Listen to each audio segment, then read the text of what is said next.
നമുക്ക് നടത്താൻ സാധ്യമല്ല. അപ്പൊ അതുകൊണ്ട് ക്ലാസ് കഴിഞ്ഞിട്ട് നമുക്ക് എല്ലാവർക്കും ചോദ്യങ്ങൾ ചോദിക്കാനുള്ള അവസരം ഉണ്ടാവും. നമ്മൾ സശ്രദ്ധം എഴുതിയെടുക്കേണ്ടത് എഴുതിയെടുക്കണം. നമുക്ക് ഒരുമിച്ച് ക്ലാസ് മുന്നോട്ട് പോകാം എന്ന് തോന്നുന്നു. വളരെ പ്രസിദ്ധമായ കവിയും കവിതയുമാണ് നമ്മളിവിടെ ചർച്ച ചെയ്യപ്പെടുന്നത്. ഇടശ്ശേരി ഗോവിന്ദൻ നായർ. ഇടശ്ശേരിയെ കുറിച്ച് പറയുമ്പോൾ, അല്ലെങ്കിൽ മലയാള കവിതാ സാഹിത്യ ചരിത്രത്തില് കാൽപ്പനികത അല്ലെങ്കിൽ കാൽപ്പനിക വിഷയങ്ങൾക്ക് ശേഷം ശരിക്കും ശക്തമായൊരു കവിയുടെ ദർശനം എന്ന് പറയുന്നത് ഇടശ്ശേരിയുടെ കവിതകളിലൂടെയാണ്. ശക്തിയുടെ കവി എന്നാണ് അദ്ദേഹത്തെ വിശേഷിപ്പിക്കുക. വളരെ ആലങ്കാരികമായും വസ്തുതാപരമായും അതുപോലെ തന്നെ തൻ്റെ ആദർശങ്ങൾ വളരെ ദൃഢമായി പ്രതിപാദിക്കുന്ന രീതിയിലാണ് ശരിക്കും ഇടശ്ശേരി കവിതകൾ രചിക്കാറുള്ളത്. നമ്മൾ ഇടശ്ശേരി എന്ന് കേട്ടാൽ നമുക്ക് പെട്ടെന്ന് നമ്മുടെ മനസ്സിൽ വരുന്ന ഒരു കവിത പൂതപ്പാട്ടായിരിക്കും. എത്ര മനോഹരമായിട്ടാണ് ആ പൂതപ്പാട്ട് രചിച്ചിട്ടുള്ളത് എന്നുള്ളത് നമുക്ക് അറിയാൻ വേണ്ടി സാധിക്കും. കേട്ടിട്ടില്ലേ തുടികൊട്ടും കാലം നീറ്റു ചിലമ്പിൻ കലമ്പലുകൾ തുടങ്ങിയുള്ള വരികൾ വളരെ, അല്ലെങ്കിൽ മലയാളികളുടെ മുഴുവനും തന്നെ ഹഠാത് ആകർഷിച്ചിട്ടുള്ള വരികളാണ്. അതുപോലെ തന്നെ അദ്ദേഹത്തിന്റെ കവിതയുടെ രചനാ സൗഷ്ഠവം എന്ന് പറയാവുന്നത് ശരിക്കും തനിക്ക് ഇഷ്ടമില്ലാത്ത കാര്യങ്ങളെ ശരിക്കും ശക്തമായി പ്രതികരിക്കാൻ അദ്ദേഹത്തിന്റെ തൂലിക ചലിപ്പിച്ചു എന്നുള്ളതാണ് വസ്തുത.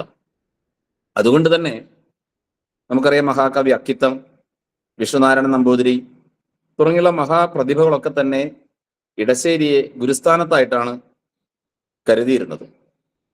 അദ്ദേഹത്തിന്റെ കവിതയുടെ ശൈലി എന്ന് വെച്ചാൽ ശരിക്കൊരു നമ്മുടെ തനതായ ശക്തി അല്ലെങ്കിൽ മലയാളിമ അല്ലെങ്കിൽ മലയാണ്മ എങ്ങനെയാണ് പ്രചോദിപ്പിക്കേണ്ടത്, ആ രീതിയിലും ശരിക്കൊരു നഗ്നമായ യാഥാർത്ഥ്യത്തിന്റെ ഒരു ദൃഢപ്രതിജ്ഞ എടുത്ത പോലുള്ളതായ ഒരു രചനാ രീതിയാണ് അദ്ദേഹത്തിന്റെ കവിതകളിലൂടെ നമുക്ക് കാണാൻ സാധിക്കുന്നത്. അത് പുത്തൻകലവും അരിവാളായാലും കറുത്ത ചെട്ടിച്ചികളായാലും കാവിലെ പാട്ടായാലും ഒരു പിടി നെല്ലിക്കയായാലും കുറ്റിപ്പുറം പാലമായാലും ത്രിവിക്രമന് മുന്നിൽ അന്തിത്തിരി, അങ്ങനെ തുടങ്ങി നിരവധി കവിതകൾ അതിനെ രചിച്ചിട്ടുണ്ട്. മാത്രമല്ല നിരവധി നാടകങ്ങൾ എഴുതിയിട്ടുണ്ട്. അതിൽ വളരെ പ്രധാനപ്പെട്ട നാടകമാണ് കൂട്ടുകൃഷി, നൂലാമാല, എണ്ണിച്ചുട്ടപ്പം തുടങ്ങിയുള്ളതൊക്കെ തന്നെ. അപ്പൊ ഇങ്ങനെ വളരെ പ്രസിദ്ധമായ നാടകങ്ങളും കവിതകളും മലയാളികൾക്ക് സമ്മാനിച്ച ഈ ഇടശ്ശേരിയെ നമ്മൾ അടുത്തറിയുകയും പഠിക്കുകയും ചെയ്യേണ്ടത് അത്യാവശ്യമാണ്. നമുക്കറിയാം, 1906 അദ്ദേഹം ജനിച്ചത്. മലപ്പുറം ജില്ലയിലെ കുറ്റിപ്പുറം എന്ന് പറയുന്ന സ്ഥലത്താണ് ജനിച്ചത്. അദ്ദേഹത്തിന് 8 മക്കളുണ്ട്. അതിൽ ശരിക്കും ഈ ഹരികുമാർ അദ്ദേഹത്തിന്റെ മകനാണ്. പ്രസിദ്ധനായ കഥാകൃത്താണ്, സാഹിത്യകാരനാണ്. കേന്ദ്ര കേരള സാഹിത്യ അക്കാദമി അവാർഡുകൾ അദ്ദേഹത്തിന് ലഭിച്ചിട്ടുണ്ട്. ഇങ്ങനെ മനുഷ്യനെ അല്ലെങ്കിൽ മനുഷ്യപക്ഷത്ത് നിന്നുകൊണ്ട് ശരിക്കും കവിത എഴുതുകയും ആദർശാത്മകമായി പ്രചോദിപ്പിക്കുകയും ചെയ്തിട്ടുള്ള ഒരു കവി കൂടിയാണ് ശരിക്കും ഇടശ്ശേരി എന്ന് പറയാം. അതുകൊണ്ട് തന്നെ ഈ കവിതയുടെ ഏതൊരു വിശദീകരണം എടുക്കുമ്പോഴും കവിയെക്കുറിച്ചും കവിയുടെ രീതിയെ സംബന്ധിച്ചും കാവ്യ ആവിഷ്കാരത്തെ സംബന്ധിച്ചൊക്കെ നമ്മൾ ഒന്ന് പഠിക്കണം. ആ രീതി വെച്ചിട്ട് ശരിക്കും നമ്മുടെ ഇടശ്ശേരിയുടെ കവിതകളെ വിലയിരുത്തിക്കൊണ്ട് നമുക്ക് ഈ ഇന്നത്തെ നമ്മുടെ വിഷയമായ പൊട്ടിപ്പുറത്ത് ശീവോതി അകത്ത് എന്നുള്ള വിഷയത്തെക്കുറിച്ച് നമുക്ക് സംസാരിക്കാം എന്ന് തോന്നുന്നു. ഈ കവിത രചിക്കപ്പെടുന്ന ഒരു കാലഘട്ടത്തെക്കുറിച്ച് നമ്മൾ ചിന്തിച്ചാലാണ് ആ കവിതയുടെ ഭാവവും നമുക്ക് മനസ്സിലാക്കിയെടുക്കാൻ സാധിക്കുക. ഇന്ന് എഴുതിയെടുക്കേണ്ടവർ എഴുതിയെടുക്കണം. 1963 ഈ കവിത രചിക്കുന്നത്. 1963 കാലഘട്ടം.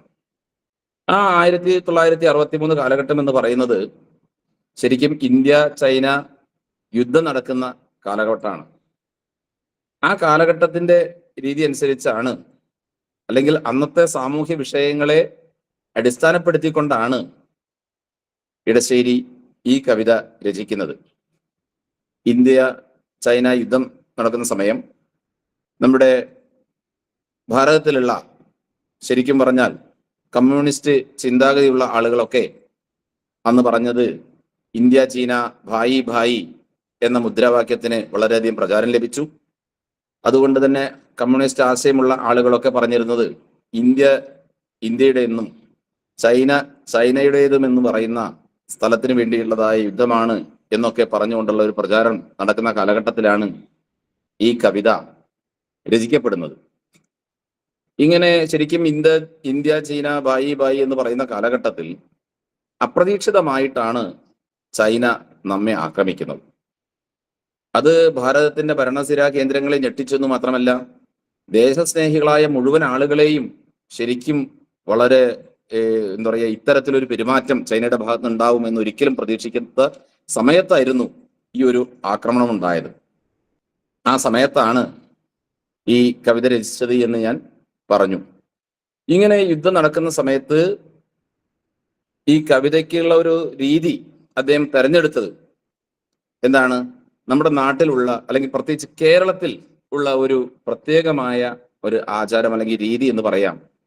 പൊട്ടിപ്പുറത്ത് ശീബോധി അകത്ത്, ശീബോധി വെക്കുക എന്ന് പറയുന്ന ഒരു ആചാരം കേരളത്തിലാണ് കാര്യമായിട്ട് ഉള്ളത്. ശീബോധി വയ്ക്കുന്നത് ശരിക്കും മിഥുന മാസത്തിന്റെ അവസാന ദിവസവും കർക്കിടക മാസം 1-ാം തീയതിയുടെ തലേ ദിവസം പൊട്ടിപ്പുറത്ത് എന്നുള്ളൊരു കീഴ്വഴക്കം തന്നെയുണ്ട്. അതിന് ഓരോ മേഖലയിലും ഓരോ തരത്തിലാണ് ഉണ്ടാവുന്നത്. അത് എന്ത് ചെയ്യുമെന്ന് വിചാരിച്ചു കഴിഞ്ഞാൽ, ഒരു എന്താ പറയുക, പഴയ മുറത്തില് കുറ്റിച്ചൂല്, കുറേയുള്ള വിഴുപ്പുകള്, ഭാണ്ഡങ്ങള്, അവിടെ ഉപയോഗിക്കാത്തതായ വസ്തുക്കള്, ഇതൊക്കെ എടുത്ത് ഒരു മുറത്തിലാക്കി വീടിന്റെ 4 പുറവും നടന്ന്, അല്ലെങ്കിൽ അവിടുത്തെ ഏതെങ്കിലും ഒരു സ്ത്രീയെ പൊട്ടിയുടെ വേഷം കെട്ടിച്ച് വടക്ക് ഭാഗത്തുള്ള വാതിലിലൂടെ അങ്ങ് പുറത്താക്കി പോകുന്ന ഒരു രീതിയാണ് പൊട്ടിപ്പുറത്ത് എന്ന് പറയുന്ന രീതി. പിന്നീട് ചാണകം തെളിച്ച് ശുദ്ധമാക്കി പിറ്റന്നാൾ രാവിലെ 1-ാം തീയതി രാവിലെ ശീബോധി വെക്കും. ശീബോധി വെക്കുമ്പോൾ അവിടുത്തെ കുടുംബനാഥ കുളിച്ച് പുതുവസ്ത്രമെടുത്ത് ശരിക്കും ദേവിയെ ആരാധിക്കുന്ന രീതിയിൽ നിലവിളക്ക് തെളിച്ചുകൊണ്ട് ശീബോധി വെക്കുകയാണ് ചെയ്യുന്നത്. അപ്പോ നമ്മുടെ മനസ്സിലുള്ള മാലിന്യങ്ങളെ മുഴുവനും തന്നെ ഇല്ലാതാക്കി വളരെ അദ്വിതീയമായ ഒരു ദേവീയ സങ്കല്പം മനസ്സിലേക്ക് കൊണ്ടുവരുന്ന രീതിയിലാണ് ഈ ഒരു വിശ്വാസം മുന്നോട്ട് വരുന്നത്. ഇപ്പോൾ ശീബോധി വെക്കുക എന്ന് പറയുന്നത് ഐശ്വര്യദേവതയെ നമ്മുടെ മനസ്സിൽ കൂടി വെക്കുക എന്നുള്ളതാണ്. നമുക്കറിയാം, മിഥുനമാസം എന്ന് പറയുന്നത് ശരിക്കും എന്താ പറയുക, ഇരുട്ട് നിറഞ്ഞ അല്ലെങ്കിൽ കടുത്ത മഴയൊക്കെയുള്ള കൂരിരുട്ടുള്ള ആ സമയം കഴിഞ്ഞ് കർക്കിടക മാസത്തിലേക്ക് വരികയാണ്. കർക്കിടക മാസം എന്ന് പറയുന്നത് ശരിക്കും ഒരു ദിവ്യമായ അല്ലെങ്കിൽ വളരെ പവിത്രമായ ഒരു മാസമായിട്ടാണ് കണക്കാക്കുന്നത്. രാമായണ ശീലുകളും ഒക്കെ ഉണ്ടാകുന്ന ഒരു മാസം. പ്രത്യേകിച്ചും വളരെ എന്താ പറയുക, മഴ ഇടതൂർന്ന് നിൽക്കുന്നൊരു മാസം കൂടിയാണ്. എങ്കിലും പണ്ടൊക്കെ നമ്മൾ പഞ്ഞ കർക്കിടകം എന്നൊക്കെയാണ് പറഞ്ഞിരുന്നത്. എങ്കിലും ആ കർക്കിടക മാസത്തിനെ ഒരു ശരിക്കും വളരെ ആധ്യാത്മിക മേഖലയിൽ നിന്നുകൊണ്ട് തന്നെ കർക്കിടക മാസം കണ്ടിരുന്ന ഒരു കാലഘട്ടമുണ്ട്. തുടർന്ന് നമുക്ക് അത്തരത്തിലുള്ള ഒരു കാലഘട്ടത്തെ കുറിച്ച് പറഞ്ഞുകൊണ്ടാണ് ഈ ഒരു വിഷയത്തിൽ കവിത രചിക്കുന്നത് എന്നാണ് എനിക്ക് സൂചിപ്പിക്കാനുള്ളത്. അപ്പോ ഞാൻ പറഞ്ഞു നേരത്തെ, പൊട്ടിപ്പുറത്ത് ശീബോധി അകത്ത്. ആ ശീബോധി വെക്കുന്ന രീതി നമ്മൾ ശരിക്കും മനസ്സിലാക്കണം. അതുപോലെ തന്നെ എന്താണ് പൊട്ടി എന്നുള്ളത് മനസ്സിലാക്കണം. അപ്പൊ അതും ശീബോധി എന്ന് പറയുന്നതിന് വളരെ വലിയൊരു വിഷയമാണ്. ശരിക്കും അത് തന്നെ നമുക്ക് എടുക്കാനുണ്ട്. നമുക്ക് കവിതയിലേക്ക് കുറച്ച് കടക്കാം എന്ന് തോന്നുന്നു. ആ കവിതയുടെ ഓരോ വരികളിലൂടെ നമുക്ക് മുന്നോട്ട് പോവാം. ആ വരികളിലൂടെ ആശയം വിശദീകരിച്ചിട്ട് ഒരു കവിത ചെറിയൊരു സമയത്തിനുള്ളിൽ എടുക്കുക എന്ന് പറയുന്നത് വളരെ ആയാസകരമായ കാര്യമാണ്. ശരിക്കും ഒരു 2-3 പിരീഡിൽ എടുക്കേണ്ട ഒരു വിഷയമാണ്. ഒരു 40 മിനിറ്റ് കൊണ്ട് നമുക്ക് പരമാവധി എടുക്കാൻ പറ്റും എന്ന് ഞാൻ കരുതുന്നു. എല്ലാവരും കവിത വായിച്ചിട്ടുണ്ടാവും എന്ന് ഞാൻ കരുതുകയാണ്. ഇല്ലെങ്കിൽ നിങ്ങൾ അതൊന്ന് വായിക്കണം. അടിച്ചിറക്കി ഞാനിന്ന് മക്കളോടൊത്ത ചേട്ടയെ, അടിച്ചു വാരി നീർ വീഴ്ത്തി കുടിവെച്ചു ശിവോതിയെ. അടിച്ചിറക്കി ഞാനിന്നു മക്കളോടൊത്തു ചേട്ടയെ, ഞാനും മക്കളും ഒക്കെ പാടെ ചേർന്ന് ചേട്ടാ ഭഗവതിയെ, ശരിക്കും ചേട്ടാ ഭഗവതി തന്നെയാണ് പറയുക. ചേട്ട ഉള്ളിലുള്ളതായ മാലിന്യത്തെ, വീടുകളിലുള്ളതായ മാലിന്യത്തെ മുഴുവനും തന്നെ പുറത്താക്കി കളഞ്ഞു എന്ന് വെച്ചാൽ, ഇവിടെ നമുക്ക് മറ്റൊരു ബിംബാത്മകമായ മേഖല നമ്മൾ കാണണം. ഇവിടെ കവിയുടെ മനസ്സിലുള്ള അല്ലെങ്കിൽ ഉണ്ടായിരുന്നതായ ചിന്താഗതിയെ മുഴുവൻ അടിച്ചു പുറത്താക്കുന്ന രീതിയാണ് ഇവിടെ കാണാൻ സാധിക്കുന്നത്. അപ്പൊ എന്താണ് അദ്ദേഹത്തിന്റെ മനസ്സിലുണ്ടായിരുന്ന ചിന്താഗതി?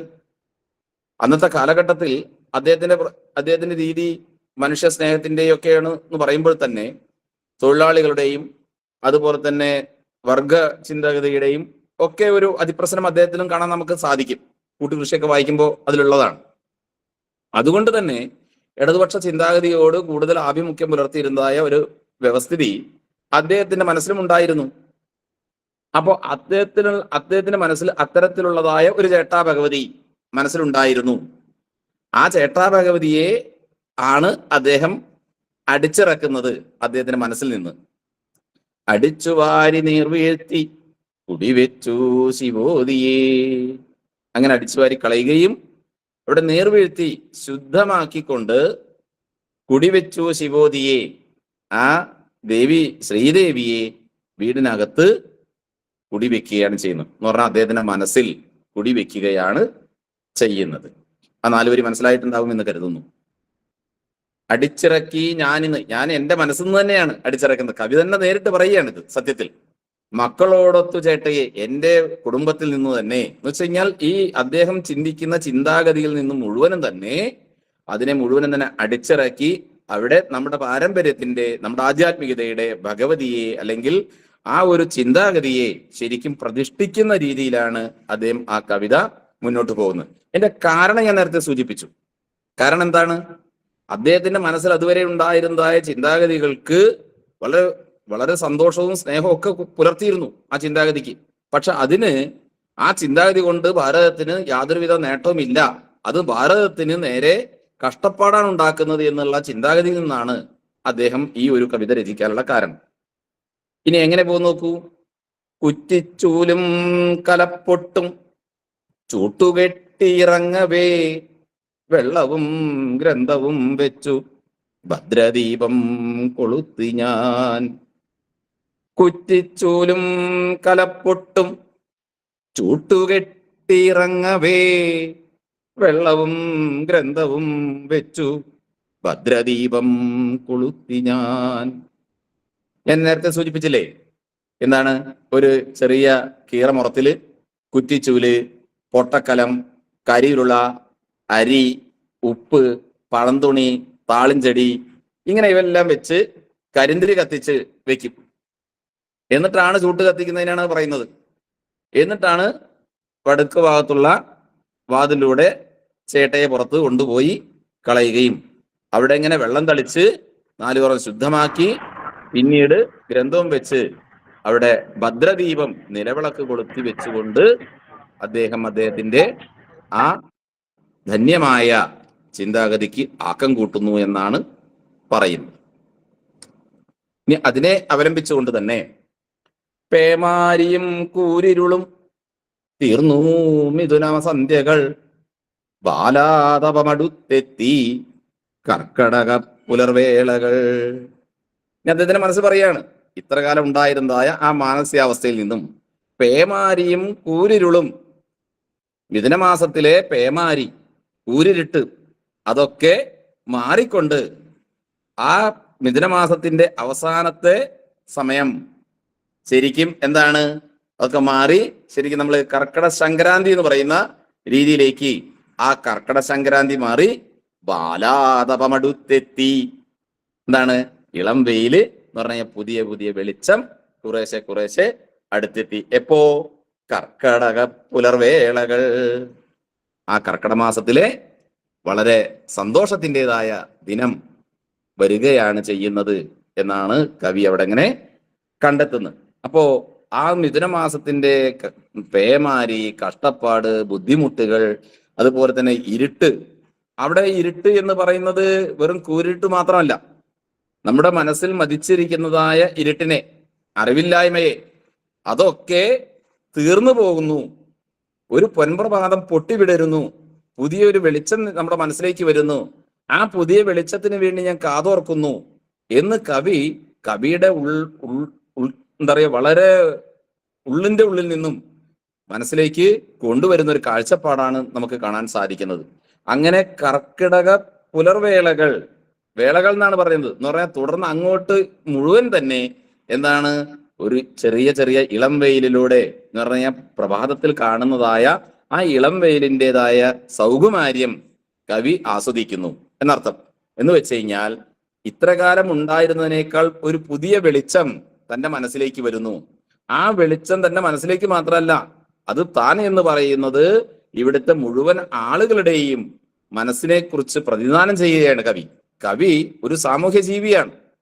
ന ഋഷി കവിഹി എന്നാണ് പറയുന്നത്. സത്യത്തിൽ എന്ന് പറഞ്ഞു കഴിഞ്ഞാൽ മുനിയല്ലാത്തവൻ കവിയല്ല. അപ്പൊ കവി എന്ന് പറയുന്നത് മുനിയെ കുറിച്ച് മുനി എന്ന് പറയുമ്പോൾ വ്യക്തിയെ കുറിച്ച് അല്ല ചിന്തിക്കുന്ന സന്യാസിമാര്. അതുപോലെ തന്നെയാണ് കവികളും. തന്റെ വ്യക്തിത്വത്തെ കുറിച്ച് മാത്രമല്ല ചിന്തിക്കുന്നത്, സമൂഹത്തിന് മുഴുവൻ കാഴ്ചപ്പാടാണ് കവി അവതരിപ്പിക്കുന്നത്. അപ്പൊ ഈ സമൂഹത്തിൽ കുറച്ചു കഴിഞ്ഞാൽ ഈ ഭാരതത്തിൽ പുതിയ ഒരു ബാലസൂര്യൻ ഉദിച്ചിറങ്ങുന്ന ഒരു പ്രതീതിയാണ് കവി അവിടെ എങ്ങനെ കാണാൻ വേണ്ടി സാധിക്കുന്നത്. പേമാരിയും കൂരിരുട്ടും തീർന്നു മിഥുന സന്ധ്യകൾ, ബാലാതപമടുത്തെത്തി കർക്കടക പുലർവേളകൾ. രോഗം നീ മൃത്യു നീ ചേട്ടേ, നിന്നെ ദൂരത്തുരത്തി ഞാൻ, അമൃതാത്മികയായോരീ ശിവോദിയെ വരിപ്പു ഞാൻ. എന്താണ്? അമൃതാത്മകമായ ശിവോദിയെ വരിക്കുന്നതിന് വേണ്ടി രോഗമാണ് നീ എന്ന് പറഞ്ഞാൽ ശരിക്കും എന്ത് രോഗം? മഹാരോഗമാണ്. ഏത്? ചേട്ട. ചേട്ട എന്ന് പറയുന്നത് നമ്മുടെ സമൂഹത്തിന്റെ, അല്ലെങ്കിൽ മാലിന്യം എന്ന് പറയുന്നത് നമ്മുടെ സമൂഹത്തിന്റെ മാറാരോഗമാണ്. നീ ശരിക്കും രോഗമാണ്, മൃത്യുവാണ്, മരണമാണ്. ആ മരണവും രോഗവുമായിട്ടുള്ളതായ ചേട്ടയെ നിന്നെ ദൂരത്തുരത്തി ഞാൻ. ഇനി ഒരിക്കലും എന്നെ ആകർഷിക്കാവുന്ന തരത്തിലല്ല, വളരെ ദൂരത്തേക്ക് തുരത്തി. എന്നറിയില്ലേ, നമ്മൾ തുരത്തി എന്ന് പറയുന്ന പദപ്രയോഗം ശക്തമാണ് അവിടെ. ഞാൻ നേരത്തെ പറഞ്ഞല്ലേ, ശക്തിയുടെ കവിയാണ് ഇടശ്ശേരി എന്ന് പറയുന്ന പോലെ അവിടെ തുരത്തി എന്ന് പറയുമ്പോൾ ഇനി ഒരിക്കലും വരാത്ത രീതിയിലേക്ക് തൻ്റെ ഉള്ളിൽ നിന്ന് നിർമാർജനം ചെയ്തു. അങ്ങനെയാണ് കവി പറയുന്നത്. അങ്ങനെ നമ്മുടെ സാമൂഹ്യ മനസ്സിൽ നിന്നും ഈ ഒരു വിശ്വാസത്തെ അല്ലെങ്കിൽ ആ ഒരു ആദർശത്തെ കവി ഇല്ലായ്മ ചെയ്യുന്നു എന്നാണ് ഇവിടെ എങ്ങനെ ശരിക്കും എങ്ങനെ അമൃതാത്മികയായോരി, അമൃതമായിട്ടുള്ള തൻ്റെ ആത്മാവിന് അമൃതമായിരിക്കുന്നതായ ഈ ശിവോദിയെ വരിപ്പു ഞാൻ. നമ്മുടെ ആധ്യാത്മിക ചൈതന്യത്തെ, നമ്മുടെ ശ്രീ ഭഗവതിയെ ഞാനിതാ വരിക്കുന്നു എന്നാണ് കവി അവിടെ ഇങ്ങനെ സൂചിപ്പിക്കുന്നത്. വരി മനസ്സിലാവുന്നുണ്ടല്ലോ? ആരെങ്കിലും ഈ നമ്മുടെ വീഡിയോ ഓൺ ചെയ്തിട്ട് തലാട്ടൊക്കെ ചെയ്താൽ എനിക്ക് മനസ്സിലാവും. നമുക്ക് നേരിട്ട് ഒരു ഇതില്ലല്ലോ, അതുകൊണ്ട് കേട്ടോ, എല്ലാവരും ഒന്ന് ശ്രദ്ധിക്കണം. അപ്പോ ഇങ്ങനെ ഉള്ള ഒരു ചേട്ടാ ഭഗവതിയെ ഉള്ളിൽ നിന്നും മാറ്റി നിർത്തി ശരിക്കും ഞാൻ അവിടെ ഇങ്ങനെ ശിവോദിയെ വരിക്കുകയാണ് ചെയ്യുന്നത് എന്ന് പറഞ്ഞാൽ ഭാരതത്തിന്റെ ആധ്യാത്മിക സദസ്സിനെ അല്ലെങ്കിൽ ആധ്യാത്മിക അനുഭൂതിയെ എൻ്റെ മനസ്സിൽ പ്രതിഷ്ഠിക്കുകയാണ് ഞാൻ ചെയ്യുന്നത്. എൻ്റെ മനസ്സിൽ പ്രതിഷ്ഠിക്കുക എന്ന് പറഞ്ഞാൽ ഭാരതത്തിന്റെ സാമൂഹ്യ മനസ്സിൽ പ്രതിഷ്ഠിക്കുക എന്നാണ് അർത്ഥം, എന്നാണ് കവി പറയുന്നത്.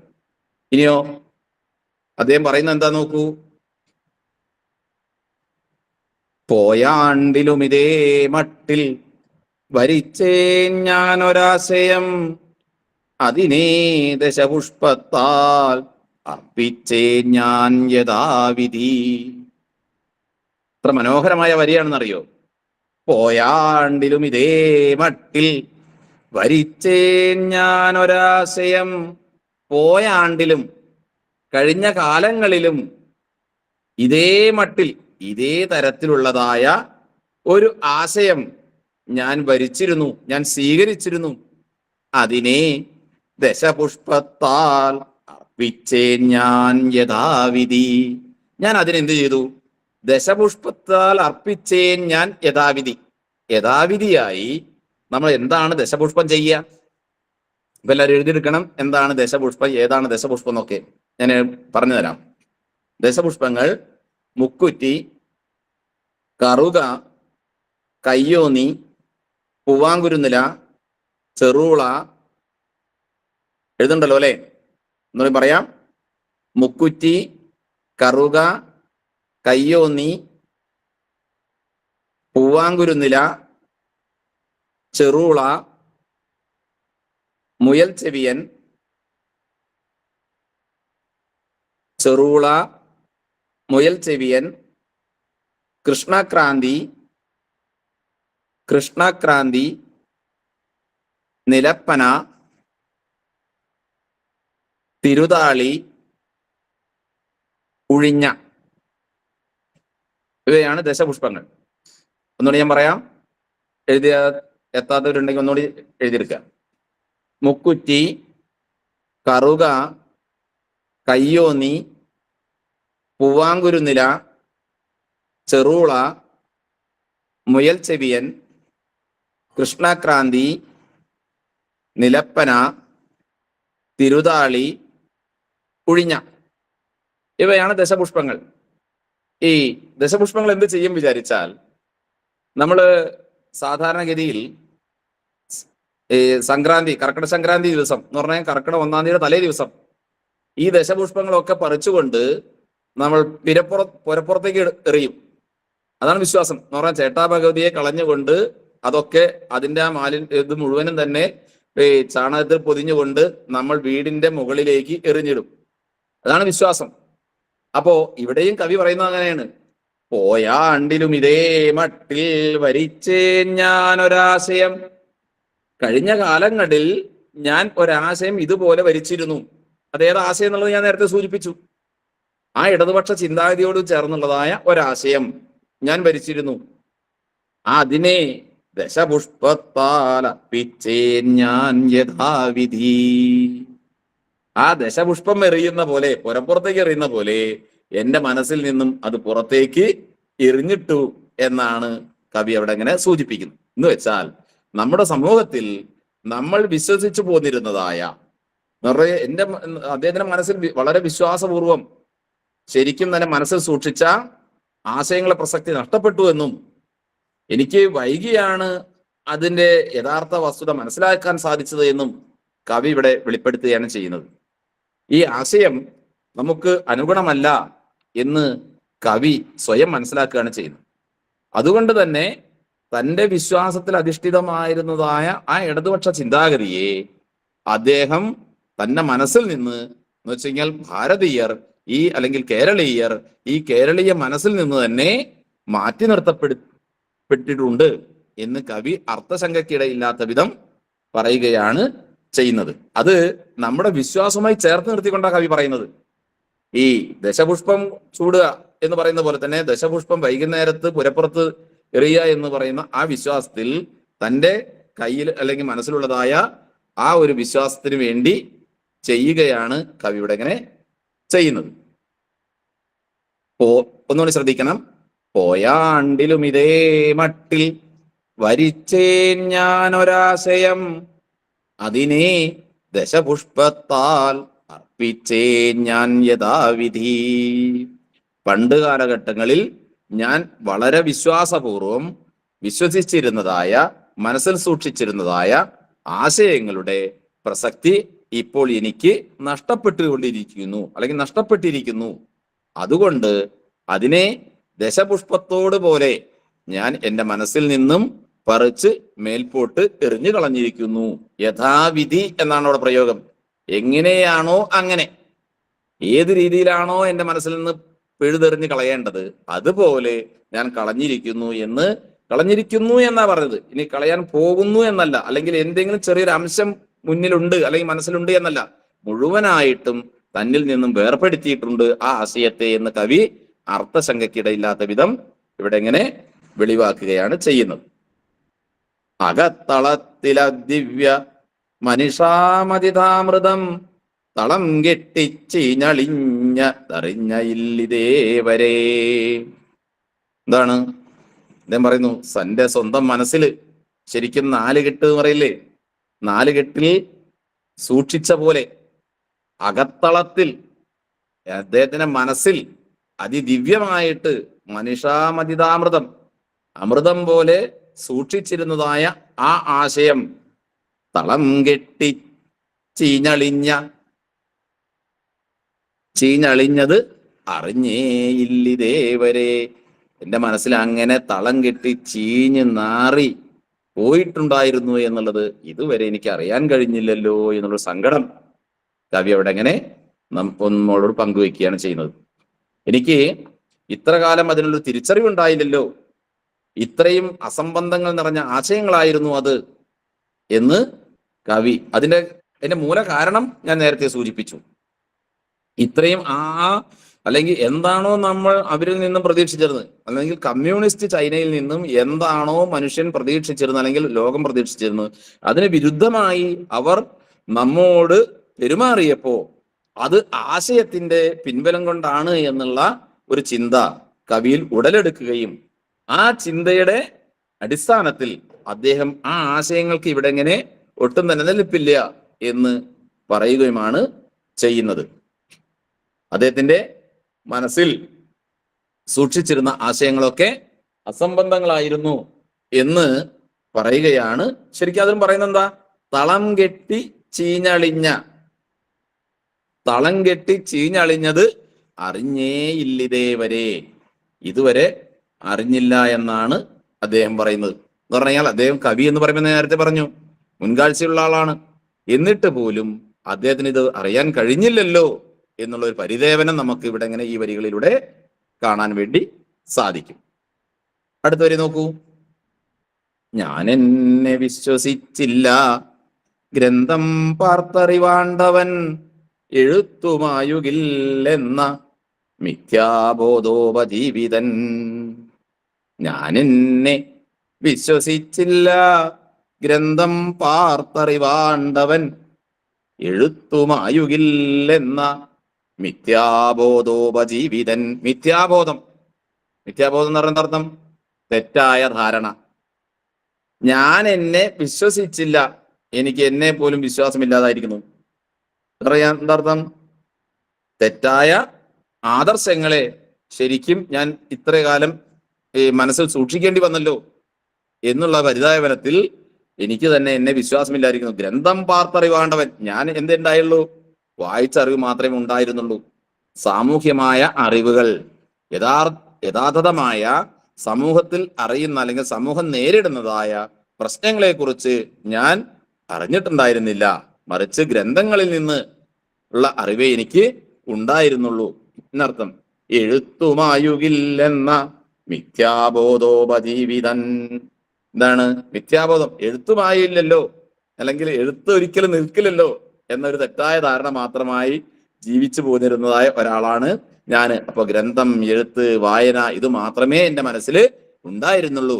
മറിച്ച് സമൂഹത്തിൽ നിന്നുണ്ടായിരിക്കുന്നതായ പ്രശ്നങ്ങൾ, സമൂഹം നേരിടുന്നതായ പ്രശ്നങ്ങൾ എന്തെല്ലാമാണ്, ആ പ്രശ്നങ്ങൾക്ക് എങ്ങനെയാണ് പ്രതിവിധികൾ ഉണ്ടാവുന്നത്, അല്ലെങ്കിൽ ആ സമൂഹം ഏത് തരത്തിലുള്ള ആദർശങ്ങളിലും ആശയങ്ങളിലും അധിഷ്ഠിതമാണ്, ആ ആശയങ്ങൾ എങ്ങനെയാണ് സമൂഹത്തിൽ മുന്നോട്ട് പോകുന്നത്, അതൊക്കെ എനിക്ക് അപ്രാപ്യമായിരുന്നു എന്ന് കവി ഇവിടെ ഇങ്ങനെ സംശയിക്കുകയാണ് ചെയ്തിരുന്നത്.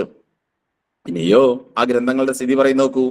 എഴുതപ്പെട്ടിരിക്കുന്നു പലതും നിത്യസത്യമായി. എഴുതപ്പെട്ടിരിക്കുന്നു പലതും നിത്യസത്യമായി. അറിയില്ലേ, നമുക്കറിഞ്ഞൂടെ? നമ്മുടെ ചരിത്രം പലതും നിത്യസത്യങ്ങളായിട്ട് കഴിഞ്ഞിട്ടുണ്ട്. പാഠപുസ്തകങ്ങളിൽ പറയുന്ന കാര്യങ്ങൾ, ചരിത്ര വസ്തുതകൾ, ആ ചരിത്ര ഓരോ പുസ്തകങ്ങളിലും പറയുന്ന കാര്യങ്ങൾ ചരിത്ര വസ്തുതകൾക്ക് നിരക്കാത്തതായിട്ട് പോലും നമ്മൾ പഠിക്കേണ്ട ഗതികേടിലേക്ക് എത്തിയിട്ടുണ്ട്. അതെന്ന് പറഞ്ഞു കഴിഞ്ഞാൽ ഒരു നുണ പലവട്ടം പറയുമ്പോൾ സത്യമായി തീരുമെന്ന ഗീബൽസിയൻ സിദ്ധാന്തത്തെ പോലെ ഇവിടെയും പല സത്യങ്ങളും അർദ്ധസത്യങ്ങളും ഒക്കെ നിത്യസത്യമായിട്ട് മാറിയിട്ടുണ്ട് എന്ന് കവി ഇവിടെ അങ്ങനെ പറയാ ചെയ്യുന്നു. എഴുതപ്പെട്ടിരിക്കുന്നു പലതും നിത്യസത്യമായി, പല കാര്യങ്ങളും നിത്യസത്യമായി മാറിയിട്ടുണ്ട്. നിത്യസത്യം കുറിച്ചിട്ട കയ്യെങ്ങെന്നോർത്തതില്ല ഞാൻ. എന്താണ് ആ നിത്യസത്യം കുറിച്ചിട്ട കൈ? ആരുടേതാണ്? അത് ഞാൻ ഓർത്തിട്ടില്ല. അതാ കവി പറയുന്നത്. അപ്പൊ അവരുടെ എന്താണ് മനസ്സിലുള്ളത്, നമ്മെ എങ്ങനെയാണ് മുന്നോട്ട് നയിക്കുന്നത് എന്നുള്ളത് അദ്ദേഹം ഓർത്തില്ല. ആ ഗ്രന്ഥങ്ങളിലൂടെയും ആ വരികളിലൂടെയും മാത്രമാണ് അദ്ദേഹം. ഇന്ന് നമ്മുടെ വിദ്യാഭ്യാസ സമ്പ്രദായത്തിനെ സംബന്ധിച്ച് ഉള്ള ഒരു ചോദ്യം ചെയ്യലാണ്. നമ്മുടെ മനസ്സിലൊക്കെ അങ്ങനെ തന്നെയാണ്. നമ്മൾ പുസ്തകത്തിൽ എന്താണോ പറയുന്നത് അത് മാത്രം പഠിച്ച് അതിനെ വിശകലനം ചെയ്യാതെ അതിന്റെ ആഴമറിയാതെ പഠിക്കുന്ന ഒരു അവസ്ഥ നമുക്കുണ്ട്. അത് ശരിക്കും ചോദ്യം ചെയ്യാണ് കവി ഇവിടെ ഇങ്ങനെ ചെയ്യുന്നത്. നമ്മളെല്ലാവരും അത് തന്നെയാണ് ചെയ്യുന്നത്. അല്ലെങ്കിൽ ഭാരതത്തിന്റെ യഥാർത്ഥ ചരിത്രം നമ്മൾ അറിയാതെ, അല്ലെങ്കിൽ കേരളത്തിന്റെ യഥാർത്ഥ ചരിത്രം അറിയാതെ ഇവിടെയുള്ള അല്ലെങ്കിൽ നമ്മെ ഭരിച്ച, നമ്മെ ശരിക്കും അടക്കി വാണ ആളുകളുടെ ചരിത്രവും ആണ് നമ്മൾ പഠിക്കുന്നത്. ഭാരതത്തിന്റെ അല്ലെങ്കിൽ കേരളത്തിന്റെ യഥാർത്ഥ ചരിത്രം നമ്മൾ പഠിക്കുന്നില്ല, അല്ലെങ്കിൽ അത് നമ്മൾ കാണുന്നില്ല എന്നുള്ള വസ്തുതയിലേക്ക് ഈ വരികൾ നമ്മളെ കൊണ്ടുപോകുന്നു. എഴുതപ്പെട്ടിരിക്കുന്നു പലതും നിത്യസത്യമായി. എഴുതപ്പെട്ടിരിക്കുന്നു പലതും നിത്യസത്യമായിട്ട് എന്ന് പറഞ്ഞു കഴിഞ്ഞാൽ അതിന്റെ ഉള്ളിൽ ഒരു സാധനമുണ്ട്. പലതും. ഏതൊക്കെ പലത്? നമുക്ക് അറിയാൻ സാധിക്കാത്തത്, നമുക്ക് കാണാൻ സാധിക്കാത്തത് എന്ന് പറഞ്ഞാൽ യഥാതഥമായ ചരിത്രം. എന്താണ് നമ്മുടെ ഇതിഹാസം, എന്താണ് നമ്മുടെ ചരിത്രം, എന്താണ് നമ്മുടെ ശാസ്ത്രം, ഇങ്ങനെ എല്ലാ മേഖലകളിലും സമസ്ത മേഖലകളിലും നമ്മൾക്ക് അറിയാത്ത പലതും, അല്ലെങ്കിൽ നമുക്ക് സത്യമായിരിക്കേണ്ട പലതും സത്യമല്ലാതെ പറഞ്ഞുകൊണ്ട് അത് നമ്മൾ സത്യമാണെന്ന് വിശ്വസിക്കേണ്ട ഒരു അവസ്ഥ. പറഞ്ഞാൽ മനസ്സിലാവുന്നുണ്ടാവുമെന്ന് കരുതുന്നു. എന്താണ് യഥാർത്ഥത്തിൽ അത് പല നുണകളും, പച്ചയായി പറഞ്ഞാൽ പല നുണകളും സത്യമായി എഴുതപ്പെട്ടിരിക്കുന്നു. ആ എഴുതപ്പെട്ടിരിക്കുന്ന സത്യം നമ്മൾ പഠിക്കേണ്ട അവസ്ഥയിലേക്ക് മാറിയിട്ടുണ്ട്. അങ്ങനെ നിത്യസത്യം കുറിച്ചിട്ട കയ്യെങ്ങെന്നോർത്തതില്ല ഞാൻ. ആ കൈ എവിടുന്നാണ് വരുന്നത്, അല്ലെങ്കിൽ അതിന്റെ പിന്നിലുള്ളതായ രഹസ്യം എന്താണ്, അജണ്ട എന്താണ് എന്ന് ഞാൻ ഓർത്തില്ല എന്നാണ് കവിയോട് എങ്ങനെ പറയുന്നത്. ഇനിയോ ഭാരതത്തിന്റെ മറ്റൊരു തലത്തിലേക്ക് പോവുകയാണ് കവി ചെയ്യുന്നത്. ഹിമാലയം ദുസ്തരമെന്നെത്ര ചൊല്ലി പഠിച്ചു നാം, പുറത്തെള്ളു വിതയ്ക്കാറാ എവിടെ ചാരി നിൽക്കയാൽ. എന്താ നമ്മൾ പഠിച്ചിരുന്നത് ഒരിക്കൽ? ഹിമാലയമാണ് നമ്മെ സംരക്ഷിക്കുന്നത്. ഹിമാലയം പ്രതിരോധ്യമാണ്. ഹിമാലയത്തെ പ്രതിരോധിക്കാൻ വേറെ ഒന്നും സാധ്യമല്ല എന്നാണ് നമ്മൾ പഠിച്ചിരുന്നത്. അപ്പോ ഹിമാലയം ഉണ്ടെങ്കിൽ നമ്മൾ വളരെ സുരക്ഷിതരാണ് എന്നാണ് നമ്മളൊക്കെ പഠിച്ചിരുന്നത്. എത്ര ചൊല്ലിപ്പഠിച്ചു നാം, കാലങ്ങളായിട്ട് അത് തന്നെയാണ് പഠിച്ചത്. പുറത്തുള്ളൂ വിതയ്ക്കാറായി അവിടെ ചാരി നിൽക്കയാൽ. എന്താണ് പുറത്തുള്ളൂ എള്ളു വിതയ്ക്കാറായി? എന്താണ് അവിടെ എങ്ങനെയാണ് എള്ളു വിതയ്ക്കുന്നത് എന്ന് വെച്ച് കഴിഞ്ഞാൽ ആ മഞ്ഞിൽ, ഹിമാലയത്തിന്റെ മഞ്ഞ് കണങ്ങളിൽ എള്ളു വിതച്ചാലുള്ള സ്ഥിതി എന്താ? അതുണ്ടാവില്ല. ഇവിടെ എങ്ങനെയാണ് നമ്മുടെ തൊട്ടടുത്തുള്ളതായ രാജ്യം നമ്മെ ആക്രമിക്കാൻ വേണ്ടി നമ്മൾ വിചാരിച്ചിരുന്ന, ഹിമാലയം നമ്മെ രക്ഷിക്കുമെന്ന് വിചാരിച്ചിരുന്ന അവസ്ഥയിൽ നിന്നും ശരിക്കും മാറിയിട്ടുണ്ട്. ഹിമാലയം അല്ല നമ്മളെ രക്ഷിക്കുന്നുള്ള അവസ്ഥയിലേക്ക് മാറിയിട്ടുണ്ടോ എന്ന് നാം സംശയിക്കുന്നു. അവിടെ അല്ലെങ്കിൽ നമുക്ക് നമ്മുടെ അതിർത്തിയെ അവിടെ അങ്ങനെ സംരക്ഷിക്കപ്പെടുന്നില്ല എന്നുള്ള വസ്തുത കവി പറയുകയാണ് ചെയ്യുന്നത്.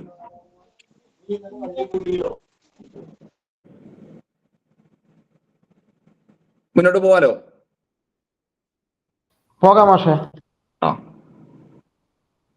അങ്ങനെ ഹിമാലയത്തെ കുറിച്ചുള്ളതായ നമ്മുടെ കാഴ്ചപ്പാടുകൾക്ക് വ്യത്യാസം വന്നിട്ടുണ്ട്. ഹിമാലയം എന്ന് പറയുമ്പോൾ നമുക്കറിയാം, വളരെ എന്താ പറയാ, എവറസ്റ്റ് കൊടുമുടി നിലനിൽക്കുന്ന ഹിമാലയ പർവ്വതമാണ് നമ്മുടെ ഭാരതത്തിന്റെ വടക്കേ അതിനായിട്ട് നമ്മൾ കണക്കാക്കുന്നത്. ആ ഹിമാലയ പർവ്വതത്തിന്റെ സാനുക്കളിലൂടെ അവർ ചെറിയ ചെറിയ ബോംബുകൾ വർഷിക്കുന്നു, ചെറിയ ചെറിയ യുദ്ധങ്ങൾ ഉണ്ടാക്കുന്നു, അത് നമ്മുടെ സ്ഥലങ്ങളെ കീഴ്പ്പെടുത്തുന്നു. ഇത്തരത്തിൽ എള്ളു വിതയ്ക്കുന്ന ഒരു പരിപാടി അവിടെ ഇങ്ങനെ ചൈന ഉണ്ടാക്കിയെടുക്കുന്നു. അപ്പൊ ആ ഹിമാലയവും നമ്മെ രക്ഷിക്കുന്നില്ല എന്നുള്ള വസ്തുത ഇവിടെ കവി മനസ്സിലാക്കുകയാണ് ചെയ്യുന്നത്. ദുർജടേ നിഞ്ചടാചൂടജാതരാം വീരഭദ്രരാൽ മഞ്ഞിൻ മുടികളാലല്ല ഭദ്രം ഭാരതമേദിനി. ഇനി എന്താ പറയുന്നത് നോക്കൂ. ദുർജടേ നിഞ്ചടാചൂടജാതരാം വീരഭദ്രരാൽ, ശിവന്റെ ജടയിൽ നിന്നും ഊരിയെടുക്കുന്ന വീരഭദ്രന്മാരെ പോലെ. ശിവൻ നമ്മുടെ സൃഷ്ടി സംഹാരമൂർത്തിയായിട്ടുള്ളതായ ഭഗവാന്റെ ജടയിൽ നിന്നും എങ്ങനെയാണോ വീരഭദ്രൻ അഥവാ ശരിക്കും നമ്മുടെ ഉടലെടുക്കുന്നത്, അതുപോലെ ഇനി നമ്മൾക്ക് ആശ്രയം എന്ന് പറയുന്നത് നമ്മുടെ ഭാരതത്തിന്റെ അതിർത്തി കാക്കുന്ന വീര സൈനികർ തന്നെയാണ്, ധീര ജവാന്മാര് തന്നെയാണ്. അവരിലാണ് നമുക്ക് ആശ്രയമുള്ളത് എന്ന് കവി പറയുകയാണ് ചെയ്യുന്നത്. അല്ലെങ്കിൽ ഭാരതത്തിന്റെ സംരക്ഷണം നമ്മുടെ അതിർത്തി കാക്കുന്ന ഭടന്മാരാണ് എന്ന് ശരിക്കും പറയുകയാണ് ചെയ്യുന്നത്. ഏതുപോലെയല്ല, ഹിമവാന്റെ മഞ്ഞിൽ മുടികളായിട്ട് അല്ലെങ്കിൽ മഞ്ഞിൽ മൂടിക്കിടക്കുന്നതായ ആ മുടിയിഴകളല്ല നമ്മുടെ ഭദ്രമായിട്ട് ഇരിക്കുക, മറിച്ച് ആ ധീര ജവാന്മാരാണ് നമ്മളെ സംരക്ഷിക്കുക എന്നുള്ള വസ്തുത, യഥാർത്ഥ വസ്തുതയിലേക്ക് കവി മുന്നോട്ട് പോവുകയാണ് ചെയ്യുന്നത്. നോക്കൂ. മുറ്റത്തിനൻപെരുമ്പായ വിരിച്ചു തൊട്ട വീട്ടുകാർ ഉണക്കുന്നു വെടിമരുന്നെന്തേ ഞാൻ നെല്ലു ചിക്കണോ. മുറ്റത്തിനൻപെരുമ്പായ വിരിച്ചു തൊട്ട വീട്ടുകാർ. മുറ്റത്ത് എന്താ ചെയ്യുന്നത്? പെരുമ്പായ വിരിച്ചു. തൊട്ട വീട്ടുകാർ, അയൽ വീട്ടുകാര് എന്തിന്റെ? ശത്രുതയുടെ വെടിമരുന്ന് പകൽ വെളിച്ചത്തിൽ ഉണക്കുകയാണ് ചെയ്യുന്നത്. ഉണക്കുന്നു വെടിമരുന്നെന്തേ.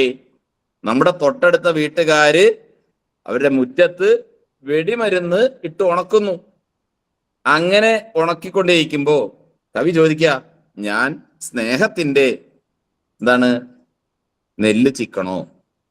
അങ്ങനെ നെല്ല് ചിക്കുന്നത് ദുർബലതയാണ് എന്ന് കവി പറയുക ചെയ്യുന്നു. അങ്ങനെ അതായത് ശക്തി ഉള്ളവന്റെ അടുത്ത് ആരും സംസാരിക്കുമ്പോൾ അതിനൊരു ബലം കുറയും. അപ്പൊ ശക്തിയാണ് ആർജിക്കേണ്ടത് എന്നുള്ള കവി ആഹ്വാനമാണ് നമുക്ക് ഇവിടെ ഇങ്ങനെ കാണാൻ സാധിക്കുന്നത്.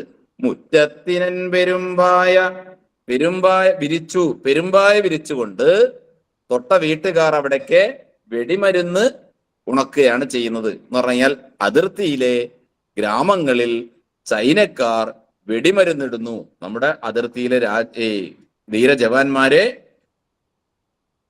എന്ത് ചെയ്യുന്നു? വെടിവെക്കുന്നു എന്ന് പോലും നമുക്ക് അവിടെ കാണാൻ വേണ്ടി സാധിക്കുന്നു. ഇത് കണ്ടിട്ട് ഞാൻ നെല്ല് ചിക്കണോ? ഇവിടെ എങ്ങനെ ഞാൻ നെല്ല് ചിക്കിക്കൊണ്ടിരിക്കുകയാണോ ചെയ്യേണ്ടത് എന്നുള്ള ഒരു ചിന്ത കവി മുന്നോട്ട് വെക്കുകയാണ്. ഇനി ഭാരതത്തിന്റെ കാഴ്ചപ്പാടും കൂടി പറയും നോക്കൂ. സുഖം സമസ്ത ലോകത്തിനെന്നു നേരുന്ന വേളയിൽ, സുഖം സമസ്ത ലോകത്തിനെന്നു നേരുന്ന വേളയിൽ, ആർദ്ദൻ ശ്രേയസ്സെനിക്കാപത്ത ചീനത്തെ കിഴിക്കയോ. സുഖം സമസ്ത ലോകത്തിനും സുഖം നേരുകയാണ് നമ്മൾ ചെയ്യുക. എന്താണ്? ലോകാ സമസ്ത സുഖിനോ ഭവന്തു എന്നാണ് നമ്മുടെ ഭാവം. ആ ലോകാ സമസ്ത സുഖിനോ ഭവന്തു എന്നുള്ള ഭാവത്തിൽ നമ്മൾ സർവ്വലോകങ്ങൾക്കും സുഖം മാത്രം പ്രദാനം ചെയ്യുമ്പോ ആർദ്ദൻ ശ്രേയസ്, ആരുടെ ശ്രേയസ്സിന് വേണ്ടിയിട്ടാണ് നമ്മൾ പ്രദാനം ചെയ്യുന്നത്, അതിൽ നിന്ന് ചീനയെ കുറയ്ക്കേണ്ടേ. നമ്മൾ ലോകത്തിന് മുഴുവനും തന്നെ സുഖം കൊടുക്കണം എന്ന് പറയുമ്പോ ആ ഭാവത്തിൽ നിന്നും ചീനയെ ഒഴിവാക്കേണ്ടേ എന്നാണ് കവി ചോദിക്കുന്നത്. കാരണം നമ്മൾക്ക് തീർത്തും ഹിതകരമല്ലാത്ത കാര്യങ്ങൾ മാത്രം ചെയ്യുന്ന ചൈനയ്ക്ക് വേണ്ടി നമ്മളൊരു ആശംസ കൊടുക്കേണ്ടതുണ്ടോ? ലോകാസമസ്ത സുഖിനോ ഭവന്തു എന്നിട്ട് നമ്മുടെ ഭാവമാണെങ്കിലും അവിടെ അങ്ങനെ കൊടുക്കേണ്ടതുണ്ടോ എന്നാണ് കവി ഇവിടെ ഇങ്ങനെ ചോദിക്കുന്നത്. അതിൽ നിന്ന് ചീനയെ മാറ്റി നിർത്തേണ്ടേ, കിഴിക്കണ്ടേ, കുറയ്ക്കേണ്ടേ എന്നാണ്. ഇനി ഈ ഭൂമിയിലുള്ളതായ വസ്തുതകളെ കുറിച്ചൊക്കെ കവി വളരെ വൈരുദ്ധ്യങ്ങളെ കുറിച്ചാണ് കവി വീണ്ടും പറയുന്നത്. വിഷമുള്ളതിനെ കൊന്നു. ഒന്ന് സ്പീഡിൽ പോവാം, നമുക്ക് സമയമില്ല എന്ന് തോന്നുന്നു. വിഷമുള്ളതിനെ കൊന്നു ഇല്ലാത്തതു വിഴുങ്ങിയും ജീവിപ്പൂ ജീവിതങ്ങൾക്കെന്താശംസിക്കാം പരസ്പരം. എന്താണ്? വിഷമുള്ളതിനെ കൊന്ന് ഇല്ലാത്തത് വിഴുങ്ങിയും, വിഷമുള്ളതിനെ കൊല്ലും ഇല്ലാത്തത് വിഴുങ്ങും, അങ്ങനെ പരസ്പരം ജീവിതം ജീവിച്ചുകൊണ്ട് പരസ്പരം ആശംസകൾ കൈമാറിക്കൊണ്ട് ജീവിക്കുന്ന രീതി നമുക്ക് നിരവധി നിരവധി വൈരുദ്ധ്യങ്ങൾ നമുക്ക് കാണാൻ വേണ്ടി സാധിക്കും. എന്ന് പറഞ്ഞാൽ അതിന്റെ ഒരു രീതി അനുസരിച്ച് നമ്മൾ ഇങ്ങനെ ജീവിച്ചു പോവുക, അല്ലേ? വിഷമുള്ളതിനെ കൊല്ലും, നമ്മുടെ മുന്നിൽ കാണുന്ന സമയത്ത് ചിലപ്പോ ഇല്ലാത്തതിനെ നമുക്ക് തിന്നും, അങ്ങനെയൊക്കെ ചെയ്ത് ജീവിച്ചു പോകുന്ന ഒരു രീതിയാണ് നമുക്ക് കാണാൻ സാധിക്കുന്നത്. ശരിക്കും നമ്മൾ എന്താ വേണ്ടത്? നമുക്ക് പറ്റാത്തതിനെ മുഴുവനും നമുക്ക് ഒഴിവാക്കാൻ സാധിക്കണം. വിഷമില്ല വിചാരിച്ചിട്ട് തിന്നാൻ പാടില്ല, വിഷമില്ല വിചാരിച്ചിട്ട് തിന്നാൻ പാടില്ല. അത് തിന്നണത് ഏതാണ്, എന്താണ്, എങ്ങനെയാണ് എന്ന് പറഞ്ഞാൽ ഏതോ ആദർശം നമ്മൾ എടുക്കുമ്പോൾ അതിന്റെ വസ്തുതകളെ പഠിച്ചിട്ട് വേണം ചെയ്യാൻ എന്ന് കവി ഇവിടെ അങ്ങനെ പറയുകയാണ്. പരസ്പരം നമ്മൾ ജീവിക്കുമ്പോൾ ആ ജീവിതം യഥാർത്ഥമായി ജീവിക്കണമെങ്കിൽ നമുക്ക് അതിന്റെ ആദർശത്തെ കൃത്യമായി മുന്നോട്ട് കൊണ്ടുപോകാൻ വേണ്ടി സാധിക്കണം. അല്ലാത്തത് തെറ്റാണ് എന്നുള്ള തിരിച്ചറിവ് കവിക്കുണ്ട് എന്ന് കവി നേരത്തെ തന്നെ സൂചിപ്പിച്ചിട്ടുണ്ട്. ആടും പയ്യും പെരുക്കട്ടെ പിശപ്പേറുകയല്ലയോ, നമുക്കു മർത്യരെ പറ്റി ഇതേ ആശംസ പറ്റുമോ. ആടും പയ്യും പെരുക്കട്ടെ, എന്താണ്? വിശപ്പേറുകയല്ലയോ, നമുക്ക് ഭക്ഷിക്കണതിനെ കുറിച്ച് മാത്രമേ ചിന്തയുള്ളൂ. ഭക്ഷണം ഭക്ഷണം ഭക്ഷണം ഭക്ഷണം, വിശപ്പ് ഇങ്ങനെ ഏറി വരികയാണ്. അതുകൊണ്ട് ആടും പയ്യും ഒക്കെ കൂടുതൽ കൂടുതൽ ഉണ്ടായിക്കോട്ടെ. വിശപ്പേറുന്നതിനാൽ ആടും പയ്യും പെരുക്കട്ടെ എന്ന് തന്നെയാണ് അദ്ദേഹം പറയുന്നത്. ഈ ആശംസ മനുഷ്യനെ പറ്റി പറയാൻ സാധിക്കുമോ? മറ്റ് മൃഗങ്ങൾ ഉണ്ടാവട്ടെ എന്ന് പറയുന്ന പോലെ മനുഷ്യനെ ഉണ്ടാവട്ടെ എന്ന് ആശംസിക്കാൻ പറ്റുമോ? കാരണം എന്താ? ലോകത്തില് ജനസംഖ്യാ പെരുപ്പം എന്തുമാത്രമുണ്ട് എന്ന് നമുക്കിതിനെ കാണാൻ സാധിക്കും. ആ ജനസംഖ്യാ പെരുപ്പത്തെ ഇല്ലാതാക്കാൻ ഉള്ള പണിയാണ് നമ്മൾ ശരിക്കും എടുക്കേണ്ടത്. ഈ ജനസംഖ്യാ പെരുപ്പത്തെ ഇല്ലാതാക്കണം എന്ന് കവി അവിടെ തന്നെ സൂചിപ്പിക്കുന്നു. നമുക്ക് വേണമെങ്കിൽ എന്ത് ചെയ്യാമെന്നാ ചോദിക്കുന്നു. നോക്കൂ, ഒറ്റയ്ക്കെടോ നേർന്നുകൊള്ളു ദീർഘായുസ്സിനു വേണ്ടി നീ വേണമെങ്കിൽ ഒറ്റയ്ക്ക് നേർന്നുകൊള്ളൂ. എന്ത്? ദീർഘായുസ്. ദീർഘായുസ് വേണമെങ്കിൽ ഒറ്റയ്ക്ക് നേർന്നു കൊള്ളാം. കൂട്ടപ്രാർത്ഥന നമ്മൾക്കിപ്പെരുപ്പം വിലക്കുവാൻ, ഇന്ന് ആൾപ്പെരുപ്പം വിലക്കുവാൻ വേണ്ടി, ജനസംഖ്യാ വർധനവ് ഇല്ലാതാക്കാൻ വേണ്ടി കൂട്ടപ്രാർത്ഥന വേണം എന്നാണ് കവി പറയുന്നത്. ജനസംഖ്യ വളരെ വലിയ ജനസംഖ്യയിലേക്കാണ് പോകുന്നത്. അത് ഇന്നത്തെ കാലഘട്ടത്തിലൊക്കെ ഏതുമാത്രം എങ്ങനെയൊക്കെ വേണം എന്നുള്ളത് നമ്മൾ ചിന്തിക്കേണ്ട ഒരു കാലഘട്ടത്തിലാണ്. എങ്ങനെയാണ് ജനസംഖ്യ പെരുകുന്നത്, ജനസംഖ്യ പെരുകുന്നതുകൊണ്ടുള്ളതായ ദോഷങ്ങൾ എന്തൊക്കെയാണ്, ഗുണങ്ങൾ എന്തൊക്കെയാണ്, ഏത് തലത്തിലാണ് ഇത് രാജ്യത്തിന് ദോഷം ചെയ്യുന്നത് എന്നൊക്കെ കൂട്ടായ പ്രാർത്ഥന, ശരിക്കും ചിന്ത, പ്രാർത്ഥന എന്ന് പറയുന്നത് ഇവിടെ ചിന്ത തന്നെയാണ്. നമുക്ക് ഒറ്റയ്ക്ക് ഓരോരുത്തർക്കും വേണമെങ്കിൽ ദീർഘായുസിനൊക്കെ നേരിടാം, ആശംസ കൊടുക്കാം. പക്ഷേ കൂട്ടായിട്ട് പ്രാർത്ഥിക്കുമ്പോൾ നമ്മുടെ എല്ലാവരുടെയും മനസ്സിൽ ഇത്തരത്തിലൊരു ചിന്ത ഉണ്ടാവേണ്ടത് അത്യാവശ്യമാണ്, ജനപ്പെരുപ്പം ഇല്ലാതാക്കാൻ എന്ന് കവി അർത്ഥശങ്കയ്ക്കില്ലാത്ത വിധം പറയുന്നു. ഇനി ഏകദേശം ആ കവിതയുടെ അവസാന ഘട്ടത്തിലേക്കാണ് പോകുന്നത്. പോയ ആണ്ടുകളിലൊക്കെയും കുടിവെച്ച ശിവോദികൾ പഴം മുറത്തിൻ ദർശിപ്പൂ ചായച്ചോറുളപ്പൊതി. ഇതാണ് പോയാണ്ട്, കഴിഞ്ഞ കാലഘട്ടങ്ങളിൽ കുടിവെച്ച ശിവോദികൾ, ഓരോ വീടുകളിലും ഉണ്ടായിരുന്നതായ ശിവോദികളിൽ പഴമുറത്തിൽ ദർശിപ്പൂ, ആ പഴയ കാലഘട്ടങ്ങളിൽ കാണാൻ സാധിക്കുന്നതാണ് ചായ ഉരുളപ്പൊതി. അവിടെയൊക്കെ നമുക്ക് സ്നേഹത്തിന്റെയും സന്തോഷത്തിന്റെയും സമൃദ്ധിയുടെയും മേഖലകൾ നമുക്ക് കാണാൻ സാധിക്കുന്നു. ഐശ്വര്യത്തിന്റെയും സമൃദ്ധിയുടെയും മേഖലകളാണ് നമുക്ക് കാണാൻ സാധിക്കുന്നത് എന്നുള്ള ചിന്തയാണ് കവി യഥാർത്ഥത്തിൽ, അല്ലെങ്കിൽ യഥാർത്ഥ വസ്തുതകളെ കവി കണ്ടെത്തുകയാണ് ചെയ്യുന്നത്. പണ്ടത്തെ ശിവോദിയാണ് നമുക്ക് അനിവാര്യം, ഇന്നത്തെ ചേട്ടയല്ല. ഈ ചേട്ടയെ അടിച്ചു പുറത്താക്കുക തന്നെയാണ് വേണ്ടത്. പണ്ടത്തെ ശിവോദിയെ സൃഷ്ടിക്കുക അല്ലെങ്കിൽ കുടിയിരുത്തുകയാണ് വേണ്ടത് എന്ന് കവി അർത്ഥശങ്കയ്ക്കിടയില്ലാത്ത വിധം പറഞ്ഞു വെക്കുകയാണ് ചെയ്യുന്നത്.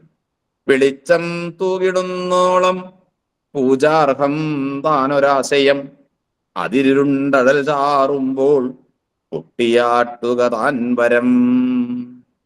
കൃത്യം പറഞ്ഞു വെക്കുന്നു. എന്താണ്? വെളിച്ചം തൂകിടുന്നോളം പൂജാർഹം താനൊരാശയം. എത്ര ഉന്നതമായ ആശയമാണെങ്കിലും അത് പ്രായോഗിക ജീവിതത്തിൽ വെളിച്ചം വരുത്താൻ സാധിക്കാത്തതാണെങ്കിൽ അതിനെന്ത് ചെയ്യണം? അതൊന്ന് പുറത്താക്കുക തന്നെ വേണം. അപ്പോ അത് ആ ആശയം നമ്മുടെ ഹിതകാരിയാണെങ്കിൽ പൂജ അർഹിക്കുന്നതാണ്. ഹിതകാരി അല്ലെങ്കിൽ അതൊരിക്കലും തന്നെ പൂജ അർഹിക്കുന്നില്ല. ഏതുപോലെ അതിരുണ്ടഴൽ ചാറുമ്പോൾ, അഴൽ ചാറുമ്പോൾ ദുഃഖം വരുന്നുണ്ട്, അത് വേദന വരുന്നുണ്ട്. വേദനയും ദുഃഖവും നമ്മളെ ശരിക്കും ഇങ്ങനെ ഗ്രസിച്ചു കൊണ്ടിരിക്കുന്നുണ്ട്. നമ്മുടെ മനസ്സിന് തീരെ പറ്റാത്തതാണ്, നമ്മുടെ സമൂഹത്തിന് പറ്റാത്തതാണ്, നമ്മുടെ രാജ്യത്തിന് പറ്റാത്തതാണ്, നമ്മുടെ പ്രകൃതിക്ക് പറ്റാത്തതാണ്. ഇങ്ങനെ പറ്റാത്തതായ കാര്യങ്ങളാണ് എന്ന് നമുക്ക് തോന്നുന്ന സമയത്ത് തന്നെ പൊട്ടിയാട്ടുക താൻ വരം. തന്റെ അഭിപ്രായം എന്താണ്? അതിനെ പൊട്ടി അല്ലെങ്കിൽ ചേട്ടാ ഭഗവതിയെ പുറത്താക്കുന്നത് പോലെ, പൊട്ടിയെ പുറത്താക്കുന്നത് പോലെ ആട്ടുകയാണ് വേണ്ടത് എന്ന്, അതാണ് ഉത്തമം എന്നുള്ള ചിന്തയാണ് കവി മുന്നോട്ട് വെക്കുന്നത്. അതൊന്നും കൂടി സ്ട്രെസ് ചെയ്ത് പറയുന്നതാണ്.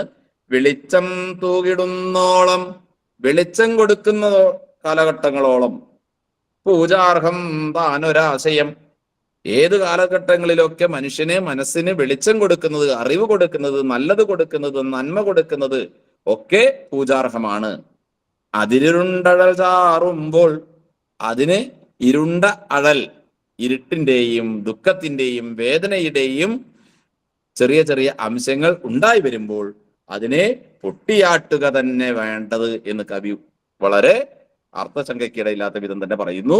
വീണ്ടും കവി ഒരു പ്രതീക്ഷ കാണുകയാണ്. പിന്തള്ളപ്പെടുകയില്ലെന്റെ നാടു സംക്രാന്തി നാളുകളിൽ, അതിനു കഴിവുണ്ടല്ലോ ശിവോതിയെ വരിക്കുവാൻ. എന്റെ രാജ്യം ഒരിക്കലും പിന്തള്ളപ്പെടുകയില്ല. പിന്തള്ളപ്പെടുകയില്ല എന്നാണ് പറയുന്നത്. എന്റെ രാജ്യം ഒരിക്കലും തന്നെ പിന്തള്ളപ്പെടുകയില്ല. ഏത്? നാടു സംക്രാന്തി നാളുകളിൽ അതിനു കഴിവുണ്ടല്ലോ. ഈ നാടിനൊരു സംസ്കാരമുണ്ട്. ആ സംസ്കാരത്തിന് അതിൻ്റെതായ പ്രാധാന്യമുണ്ട്.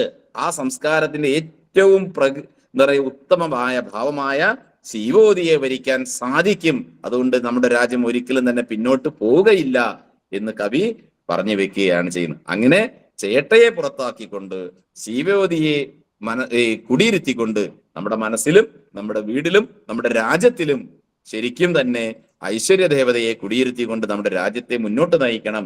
ആ രാജ്യത്തെ മുന്നോട്ട് നയിക്കാനുള്ള ശക്തി നമ്മുടെ രാജ്യത്തിനുണ്ട്, നമ്മുടെ സംസ്കാരത്തിനുണ്ട്, നമ്മുടെ ജീവിതത്തിനുണ്ട് എന്ന് കവി പറഞ്ഞു വെക്കുകയാണ് ചെയ്യുന്നത്. എല്ലാവരും ഏകദേശം മനസ്സിലായിട്ടുണ്ടാവും എന്നാണ് ഞാൻ കരുതുന്നത്. നമുക്ക് ചോദ്യങ്ങൾ ചോദിക്കാനുള്ള ഒരു അവസരം വേണമെങ്കിൽ ഒരു 10 മിനിറ്റ് ഉപയോഗിക്കാം എന്ന് കരുതുന്നു. എന്തെങ്കിലും സംശയങ്ങൾ ഉണ്ടെങ്കിൽ ചോദിക്കാം. നമുക്ക് നേരിട്ട് പറയുകയാണെങ്കിൽ കുറച്ചും കൂടി ഭംഗിയായിട്ടും കുറച്ചും കൂടി സമയം എടുത്തുകൊണ്ട് ചെയ്യേണ്ട കവിതയാണ്. വളരെ നല്ല കവിതയാണ്. ഒരു ആശയം ശരിക്കും തന്നെ ഈ രാജ്യത്തിന് വിരുദ്ധമായ